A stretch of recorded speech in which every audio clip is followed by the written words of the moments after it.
Hi guys, welcome back to my channel. Hope you're all doing well. Yeah, it's been a crazy 2 weeks or so. Um, I recently found out I'm going to need surgery on my hand. So that'll be interesting. It's my right hand, my dominant hand. So I'll be out of work for 6 weeks. Um, and so that should be interesting. Right dead in the summer, I'm going to have a cast on. So my arm is going to be darker than my hand.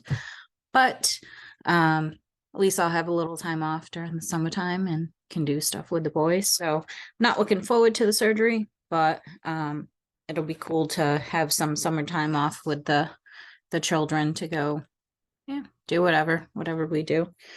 It's funny because before I start these videos, I really have to rack my brain on what exactly I want to talk about. Like I have things going through my head all the time. I talk out loud to myself all the time. I work from home. So it's just me here and I talk out loud nonstop.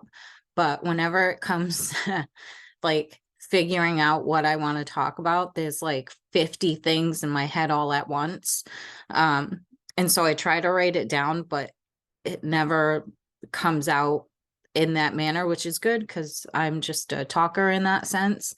Not entirely, I'm an introvert, but like in my meetings, like with my agents and stuff, I'm a talker. I write bullet points for things I want to talk about and just kind of like roll with it. So that's kind of what I do here. Work has been a bit crazy, even though it's slower for the agents right now. I just feel like we've had so many wacky customers, and for anyone that works in customer service, if you know, you know. I feel like since the pandemic, people have just gotten worse. Putting aside everyone's offended by everything now, but people are just so intense over things that truly don't matter in the long run. It's like a issue like in the moment and they act like it's the end of their life. I won't say what I do or where I work, but I am a supervisor. And I specialize in onboarding. So I take on all the new hires, get them through probation or at the end of probation, fire them. So I have a lot of experience in customer service, and I've been with this company for 8 years. So started from the bottom. And I feel bad sometimes, the things that my agents have to deal with.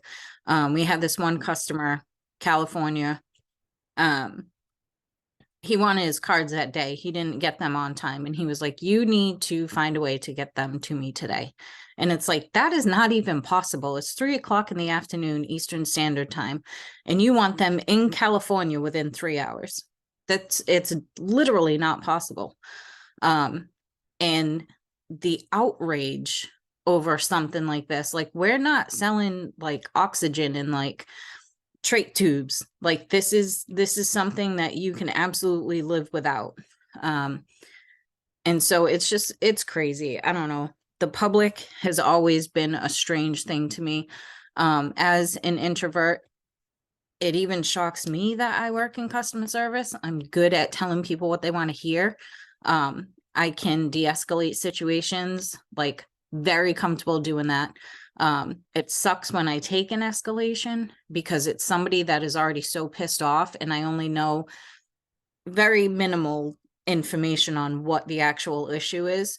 So it's like getting them when they're already at the height of being pissed off is very stressful for me. When I was an agent, I think I only had 3 escalations in the 2.5 years that I was an agent. Then I moved to a senior and I had to take escalations all the time.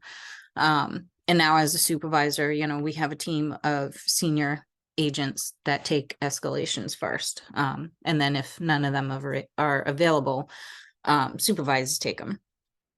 So it's just been crazy. A lot has been going on.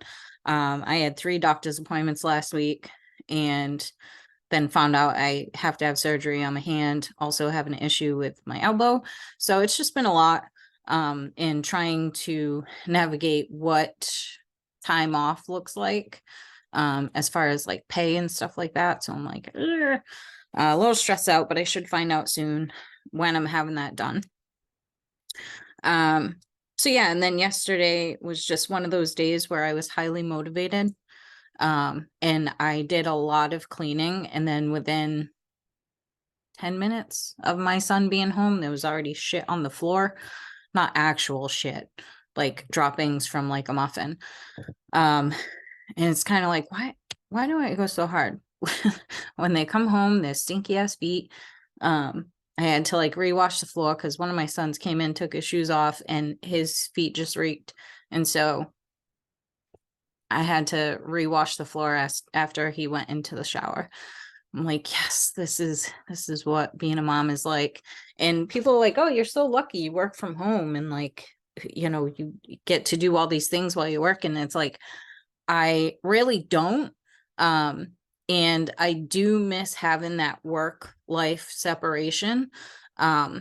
Working from home means that both of my full-time, all-time jobs are combined. So laundry, cleaning, meetings. I have a lot of meetings in the afternoons. Usually I meet with my agents every single week. So trying to keep up with the house while working is very tough.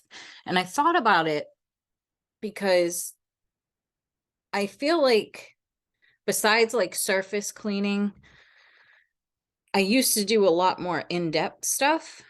And now I think because I'm home and I'm constantly cleaning up in between meetings and like just doing stuff, work related, it makes me not want to do the deep clean type of stuff. Like I need to go through my closet. Like, I don't know about you guys, but I have clothes in there that I will never wear. Some of them never fit. I just never sent them back.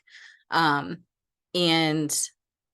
I have been meaning to go through that for like the last time I went through it, which was probably like last year. I have a problem with letting go of clothes. I was like, oh, I'll do some like Poshmark stuff, make some extra money on the side.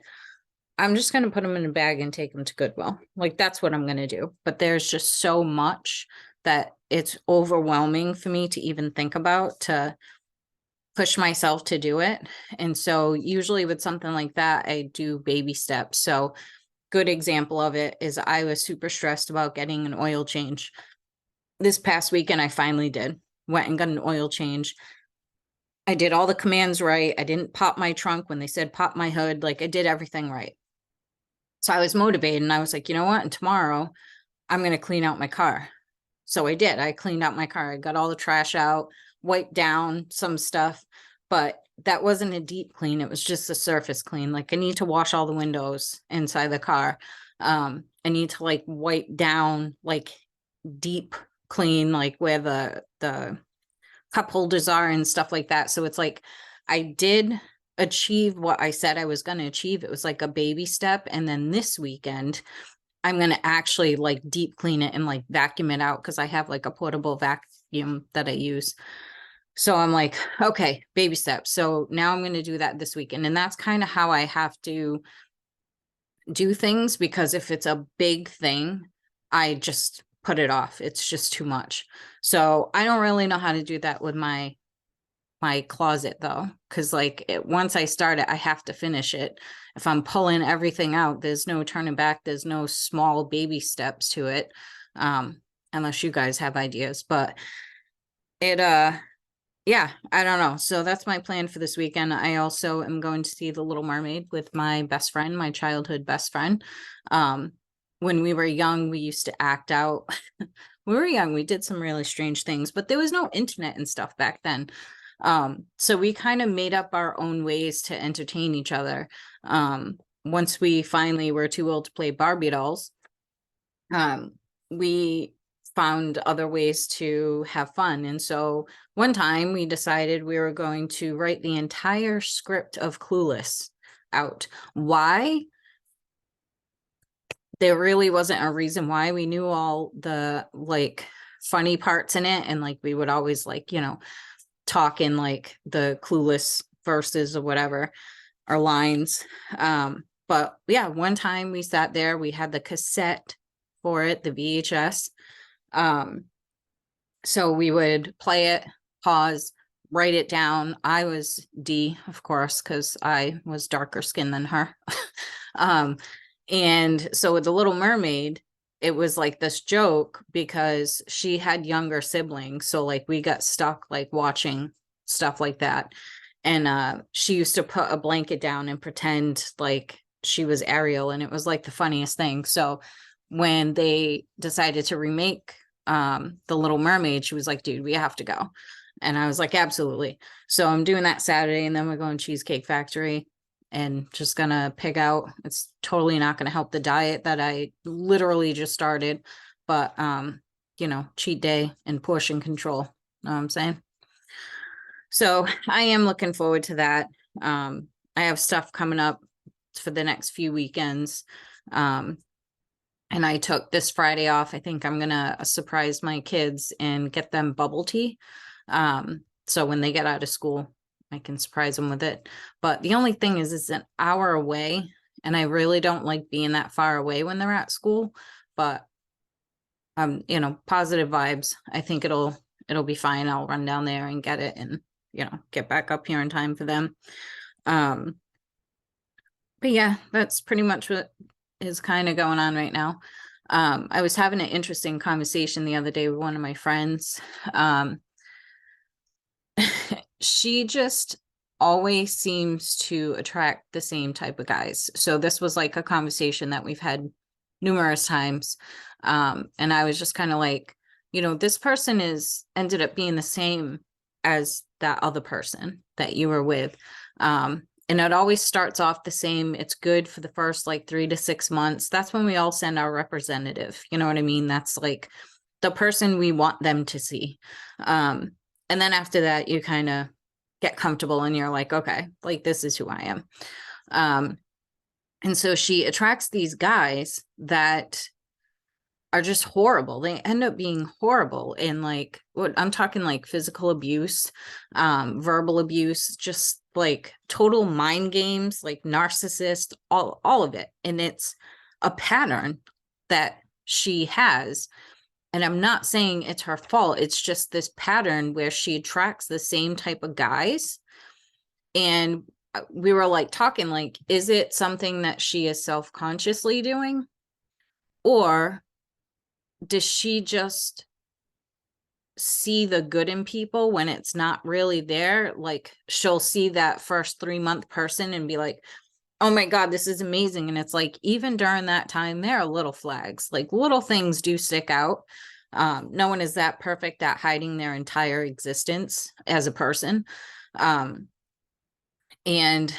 you know, so it happened again. And, you know, unfortunately, she's in a situation where she can't really leave for like financial reasons. Like she's kind of in it at this point.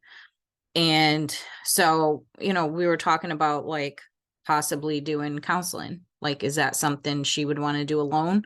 Is that something that he would be willing to do with her? The answer to that is no. Like, she would do it. He would not. He sees nothing wrong with his behavior. He talks down to her, makes her feel like shit all the time.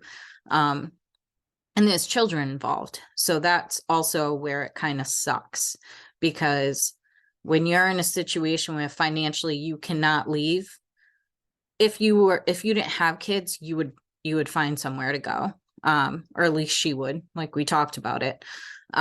She would find somewhere, she would go sleep on a couch, like whatever. But when there are kids involved, it's not that easy because you're disrupting their life. Even if what you're going through doesn't really affect them, it's like you can't just pluck them from what they know. If you have no next step, you have nowhere to go. So, and he knows that she's in that situation where she can't leave. He knows that. And that's the worst part about it, is he feeds off of it, and throws it in her face. And it's just like, it's horrible. And as her friend, it's very difficult to watch this happen over and over again to her. This has happened with all 4 of our major relationships. And she has children with those people. So she went from having the perfect like life with each of them, all started out great, beautiful roses, like everything's good. And then within 6 months to a year, I think the last one was like 2 years at last, it was pretty good. And then as soon as they got married, it just um but it's the same pattern with every person that she's dated. And I'm like, I don't get it, because she is the sweetest person in the world.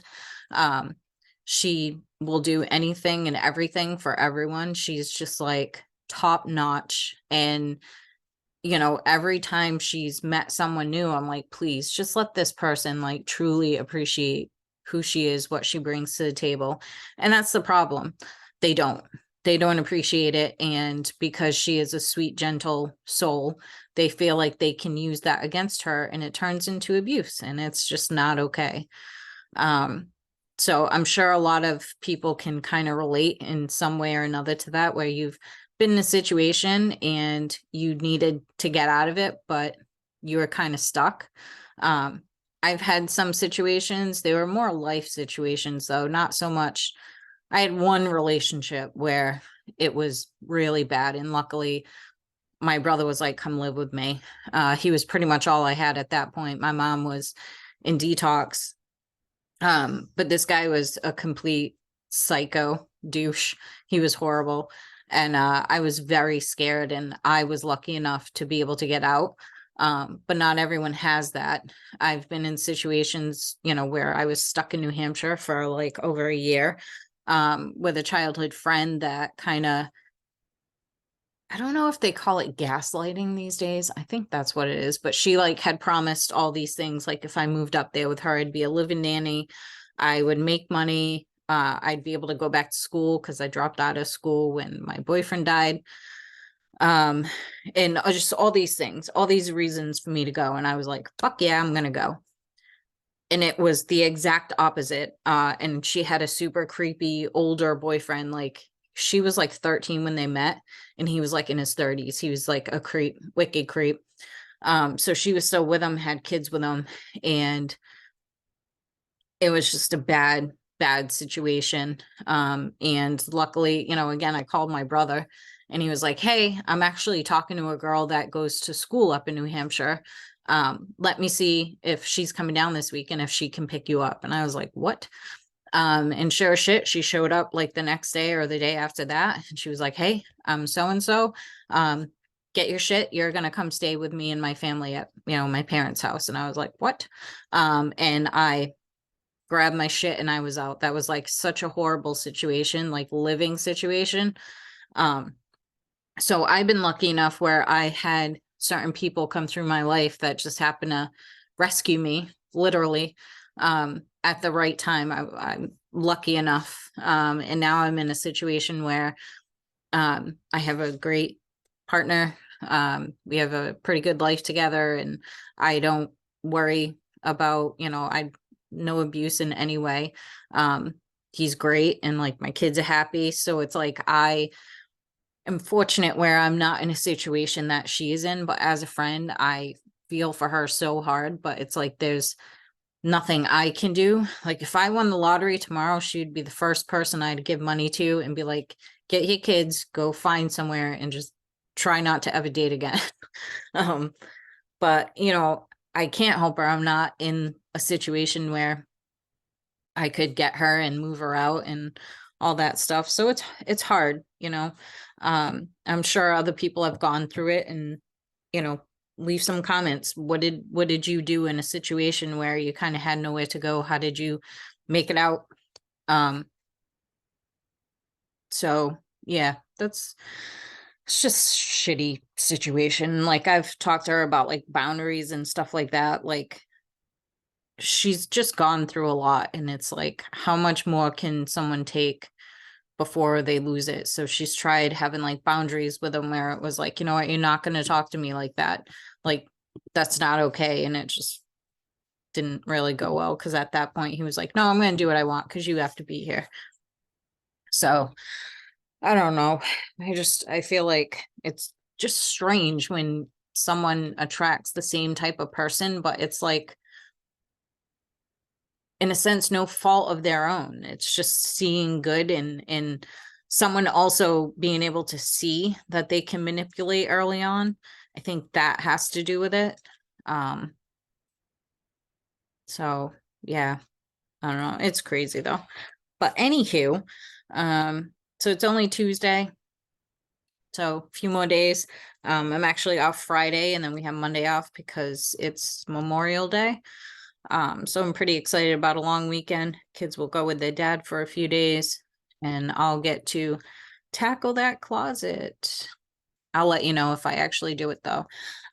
In my last video, I told you guys I would let you know if I ended up getting my oil changed. And so I did. So this weekend, I hope to make another video saying I achieved my goal of doing my closet. Maybe I'll take some fun pictures to put up in the video before it starts. But yeah, I hope you guys are all doing great. And thanks for coming back to my channel and checking out my videos. Leave some comments if you have some similar stories as to, things I talked about today. I'd love to hear how you were able to overcome situations where you felt stuck and it seemed like there was no way out, and what you did to push yourself above and beyond and do what felt like it was the unthinkable or the impossible. So yeah, stay safe out there. Nice chatting with y'all, and I'll talk to you soon. Bye.